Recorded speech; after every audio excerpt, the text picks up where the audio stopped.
Bismillahirrahmanirrahim. Assalamualaikum warahmatullahi wabarakatuh.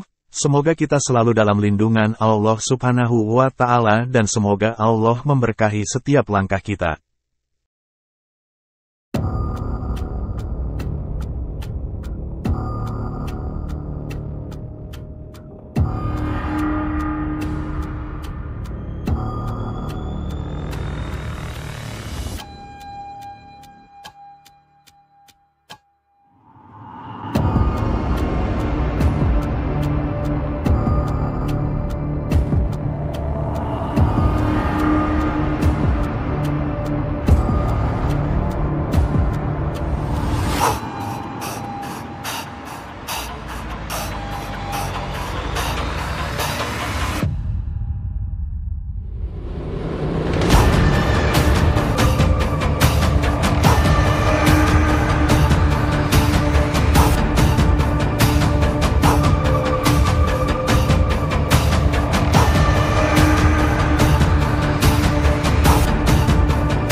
Selamat datang di Sejarawan Channel.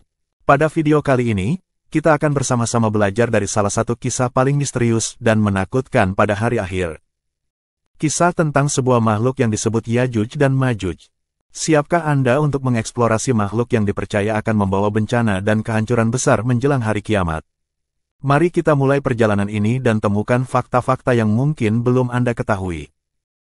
Semoga yang like dan subscribe berlimpah rejeki dan masuk surga.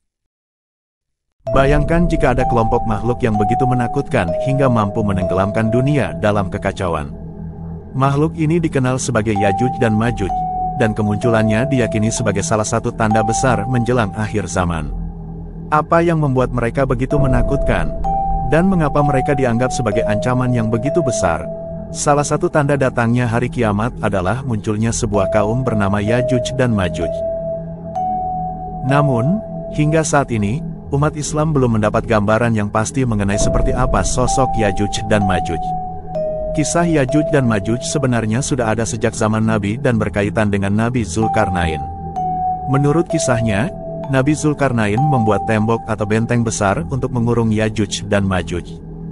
Kisah Yajuj dan Majuj bermula pada masa Zulkarnain, seorang pemimpin yang diberkahi kekuatan oleh Allah Subhanahu wa Ta'ala. Dalam Al-Quran, Nabi Zulkarnain disebutkan sebagai seorang raja yang melakukan perjalanan ke berbagai penjuru dunia. Salah satu perjalanannya membawanya ke sebuah wilayah yang penduduknya mengeluhkan adanya kaum Yajuj dan Majuj yang selalu membuat kerusakan. Dalam surat Al-Kahfi ayat 83-98, diceritakan bahwa penduduk meminta Nabi Zulkarnain untuk membangun dinding penghalang guna melindungi mereka dari serangan Yajuj dan Majuj. Nabi Zulkarnain pun membangun tembok dari besi dan tembaga yang kokoh, dan sejak saat itu, Yajuj dan Majuj terkurung di balik tembok tersebut. Namun, ketika waktunya tiba, mereka akan menjebol tembok itu dan kembali membuat kerusakan di muka bumi.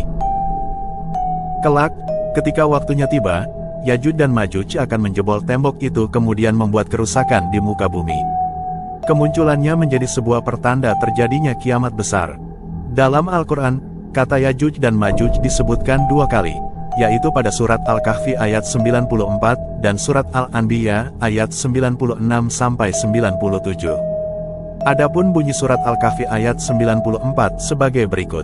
Wahai Zulkarnain, sungguh, Yajuj dan Majuj itu, makhluk yang berbuat kerusakan di muka bumi. Maka bolehkah kami membayarmu imbalan agar engkau membuatkan dinding penghalang antara kami dan mereka? Bunyi surat Al-Anbiya ayat 96-97 sebagai berikut. Artinya, hingga apabila tembok Yajuj dan Majuj dibukakan dan mereka turun dengan cepat dari seluruh tempat yang tinggi. Dan, apabila janji yang benar telah dekat, maka tiba-tiba mata orang-orang yang kafir terbelalak. Mereka berkata, alangkah celakanya kami. Kami benar-benar lengah tentang hal ini, bahkan kami benar-benar orang yang zalim. Anggapan yang menyatakan Yajuj dan Majuj bukanlah dari keturunan manusia tidaklah benar. Mereka adalah manusia keturunan Nabi Adam alaihi salam, hanya saja memiliki sifat yang suka merusak.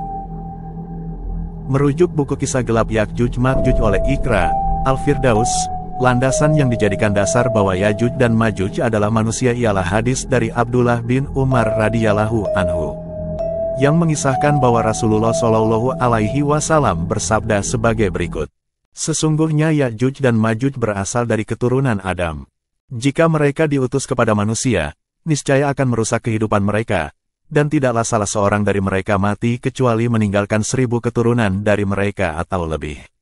Hadis riwayat Tayalisi.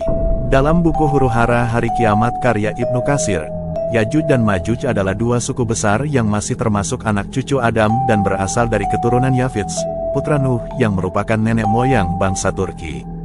Mereka tidak hidup di alam gaib seperti para malaikat dan bangsa jin. Merujuk pada buku kisah gelap Yajuj Majuj, terdapat sebuah hadis yang menyebutkan bahwa Yajuj dan Majuj berkembang biak dengan cepat sehingga jumlah mereka menjadi sangat banyak. Dalam kitab Sahihain, terdapat riwayat yang menyatakan bahwa Nabi Shallallahu Alaihi Wasallam bersabda, Allah Subhanahu wa Ta'ala berfirman kepada Adam alaihi salam, di hari kiamat, keluarkanlah orang yang dikirimkan ke neraka.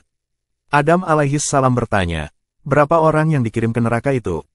Allah Subhanahu wa Ta'ala berfirman, dari setiap 1000 orang, dikeluarkan 999 orang. Rasulullah Shallallahu Alaihi Wasallam bersabda, saat itu juga, tiba-tiba anak-anak menjadi beruban. Wanita yang hamil gugur kandungannya dan manusia berada dalam keadaan mabuk. Sebenarnya mereka tidak mabuk tetapi karena siksaan Allah Subhanahu wa Ta'ala yang amat dahsyat.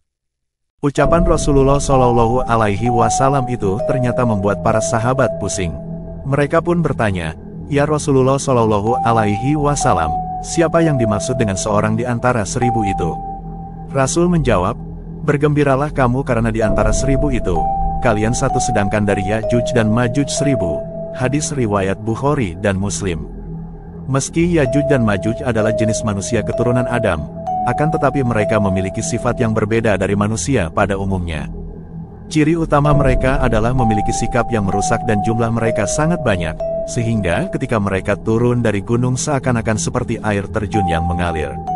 Selain itu, mereka juga tidak pandai dan tidak fasih berbicara. Bermata sipit, berhidung kecil, muka lebar seakan-akan seperti perisai, kulit berwarna merah, memiliki tubuh yang kuat, serta tidak ada manusia yang mampu menandingi atau memeranginya. Dalam tafsir Ibnu Katsir juga disebutkan bahwa Yajuj dan Majuj adalah kaum yang suka melakukan kerusakan. Mereka merusak tanaman, keturunan manusia, dan suka merampok. Kehadiran mereka membawa ketakutan dan kehancuran bagi umat manusia. Rasulullah Shallallahu Alaihi Wasallam memberikan banyak penjelasan tentang Yajuj dan Majuj dalam berbagai hadis. Salah satunya adalah hadis yang diriwayatkan oleh An-Nawas bin Saman, di mana Rasulullah Shallallahu Alaihi Wasallam bersabda, kemudian Allah mengutus Yajuj dan Majuj. Mereka turun dengan cepat dari seluruh tempat yang tinggi. Gelombang pertama dari mereka akan melewati danau Tiberias dan meminum airnya hingga habis. Lalu, ketika yang terakhir dari mereka melintasi danau itu, mereka berkata, dahulu, di sini masih ada air. Hadis riwayat Muslim. Rasulullah Shallallahu Alaihi Wasallam juga bersabda tentang kemunculan Yajuj dan Majuj setelah turunnya Nabi Isa alaihi salam. Allah Subhanahu wa Ta'ala akan mengirimkan Yajuj dan Majuj. Mereka akan turun dengan cepat dari seluruh tempat yang tinggi. Mereka akan merusak segala sesuatu yang mereka lewati. Nabi Isa dan para pengikutnya akan berdoa kepada Allah Subhanahu wa Ta'ala agar dilindungi dari mereka. Kemudian Allah akan mengirimkan ulat yang akan menyerang leher mereka dan mereka semua akan mati. Hadis riwayat Muslim. Para ulama memberikan penjelasan yang mendalam tentang Yajuj dan Majuj berdasarkan ayat-ayat Al-Quran dan hadis-hadis Rasulullah Shallallahu Alaihi Wasallam. Ibnu Katsir dalam tafsir Ibnu Katsir menjelaskan bahwa Yajuj dan Majuj adalah dua suku besar dari keturunan Yafits, putra Nuh. Mereka dikenal sebagai bangsa yang suka melakukan kerusakan dan hidup terisolasi di balik tembok yang dibangun oleh Zulkarnain. Syekh Muhammad bin Sholih Al-Utsaimin dalam bukunya Syarah Riyadhus Shalihin menjelaskan bahwa Yajuj dan Majuj adalah kaum yang sangat banyak jumlahnya dan memiliki kekuatan besar. Mereka akan keluar dari tempat persembunyiannya menjelang kiamat dan membuat kerusakan di muka bumi. Kehadiran mereka adalah salah satu tanda besar datangnya hari kiamat. Kisah Yajuj dan Majuj adalah salah satu tanda besar datangnya hari kiamat yang banyak dijelaskan dalam Al-Quran dan hadis-hadis Rasulullah Shallallahu Alaihi Wasallam. Mereka adalah kaum yang suka melakukan kerusakan dan akan keluar dari tempat persembunyiannya ketika waktu yang telah ditentukan oleh Allah Subhanahu wa Ta'ala tiba. Meski mereka adalah keturunan manusia, sifat dan perilaku mereka berbeda dari manusia pada umumnya. Semoga kita selalu diberikan perlindungan oleh Allah Subhanahu wa Ta'ala dari segala bentuk fitnah dan kerusakan yang akan datang di akhir zaman. Wallahu a'lam.